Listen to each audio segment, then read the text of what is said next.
Alright guys, welcome back to my channel. There's this news about proof of work versus proof of stake for scaling blockchains. Now, just in case you don't know what proof of work is or what proof of stake is, these are consensus algorithms that are used for different blockchains. Now, over the years, there's been serious issues with proof of work, and that is why Ethereum is trying to move away from proof of work to proof of stake. Now, why are they moving? They're moving simply because the consensus algorithm proof of work it's very, very, very slow in terms of verifying transactions. Now, proof of work explained. Most people have heard of Bitcoin, but just that they don't. But what do they do? What am I saying? But just what do they do? In essence, miners work competitively to solve complex mathematical problems in order to secure transactions on a network. So one of the biggest risks to a blockchain is called double spend attack. This is when someone spends the same money twice, right? So proof of work is just when miners perform mathematical operations to secure transactions. I'll have to close my Telegram so as to reduce noise. So proof of stake actually does this same thing, but in another way. And proof of stake or POS gets rid of miners. Why are they getting rid of miners? Because obviously proof of work has been slow over the years, and also proof of work uses heavy mining machines to solve this same problem. And proof of stake is trying to replace these miners altogether and instead have what is called validators. Now, so proof of stake or okay, I'll talk about the liquidated proof of stake later. Excuse me. Uh, Validators don't use processing power to secure blocks. Instead, they are literally staking their funds on the blocks that they believe are valid. A validator can generally be anyone willing to stake coins on the network. On the current most popular proof of stake blockchain would be Ethereum, because they are moving from proof of work to proof of stake. Now, in simple terms, just to put the whole thing in summary for you, proof of work is slow and proof of stake is extremely fast. I don't want to take you guys through all the journey of reading this thing. So, what is the future of proof of stake? Now, you need to understand there are two types of proof of stake. There is delegated proof of stake, and there's the ordinary proof of stake. Now, looking at Blocktivity is a website or a tool that most people, most especially the newbies in the cryptocurrency, don't know about. Yeah, because everyone is concerned about the price, but no one, just few people are concerned about the underlying technology. So, Blocktivity gives you the real value of a blockchain, not what is being hyped, right? So, most of the top cryptocurrencies you know about them because they have what we call the first mover advantage. They were the ones to come out first. But every technology has its beginning phases, right? Because the first iPhone that was used is not the first today. The first computer that came out is not the first. Is not the top one today. The first set of houses that were built several years ago are not the best today. So everything is always evolving. All right, so the fundamental driver in the computer security, blah blah blah blah blah. Anyways, this website gives you what really happens, the capacity of a blockchain. That is what it does. So as you can see, let's go to protocol.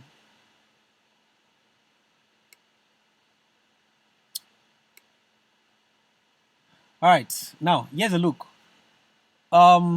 Proof of stake is represented by POS. Proof of work is represented by POW, and delegated proof of stake is delegated by is represented by DPoS. Now, see, out of the top 10 most used blockchains in the world, you see, the first five, in fact, the most used blockchain in the world uses DPoS. See, and DPoS is extremely fast. That is why you see this DPoS blockchain can handle 772 million operations in 24 hours. You see, and then after that is proof of stake. Then after that is proof of stake, right? And DPoS. Then before you get to a proof of work, you see, and then DPoS, proof of work, POS. You see. Now, how many blockchains that are really being used in the world uses proof of work? Now let's count it. 1, 2, 3, 4. Just 4 out of the 29 most used blockchains in the world. Just 4 of them uses proof of work. Now here's something similar about those 4 blockchains that uses proof of work. Now there is something similar. Now let's check all of them one by one. Proof of work, Ethereum. Of course, you know Ethereum is moving to proof of stake. Bitcoin Cash, Bitcoin, props. I don't know what that is. Let's see. Now, these are cryptocurrencies or blockchains. Sorry, these are blockchains rather that came out way early. You see, all they have is first mover advantage, nothing else. The technology is old, the technology is slow and expensive, right? So they're enjoying first mover advantage. But blockchains that are ready for the future are blockchains that either uses proof of stake or proof of work or any other consensus algorithm that has nothing to do with, sorry, proof of stake and delegated proof of stake, or any other consensus algorithm that has nothing to do with proof of work. Right, so guys, that is the future of consensus algorithm when it comes to blockchain. Now, what am I trying to say in terms of proof of work versus proof of stake? Proof of work is not the future. Proof of work is dead. Is dead and gone. The only things that proof of work blockchains are enjoying today is just first mover advantage. Now, here's why, and here's another reason why these guys, Ethereum is moving away from proof of work. As you can see, Ethereum has a maximum TPS of 15 transactions per second, and that is hugely and extremely slow. You see, because people make transactions every second, right? Every there are billions of people around the world doing different transactions, and blockchain is a kind of database where different records can be stored, right? So if you have millions of companies around the world trying to build on Ethereum, it's gonna break down because Ethereum can't take enough transactions, right? So that is the reason why Ethereum is moving away from proof of work to proof of stake. As a result of this, Reddit actually made an announcement that they plan on building their token on Ethereum. But guess what? When they tried it, it just couldn't scale, and Reddit had to cry out and said, according to this article, Reddit asked Ethereum community to help to scale the token for 430 million. Now, this is part of the reason why they are leaving proof of work, because proof of work is extremely slow. Proof of work has huge fees. Now, this is not the best way I can put it to you guys, man. And it can't take too many transactions. As you can see, it's just 15 transactions per second, right? So for Ethereum to really scale, Ethereum will have to try to be like EOS. Now, there are better blockchains that do cheaper and faster transactions, but the only thing that those blockchains are facing right now is that those blockchains are not popular. They are extremely new. They don't have the first mover advantage. All right, so I know some of you will be like, someone asked me a question. He said he read an article how that this blockchain right here is this. Okay, this EOS is not a blockchain, and I just had to let the person understand the role of media in the crypto space. Now, when you hear something online, maybe on YouTube as you're listening to right now, or maybe you read something through an article, don't conclude by what you're reading. Make proper research. If tomorrow you come out and see someone say Ethereum is a scam, don't just take what he said because it's popular. Find out why he's saying that. Now, I'll give you guys a very good example. Let's see, EOS is here, and as you can see, EOS is handling 90% of the transactions. But let me show you guys what I mean, just in case you hear someone say Ethereum is a scam, Bitcoin is a scam.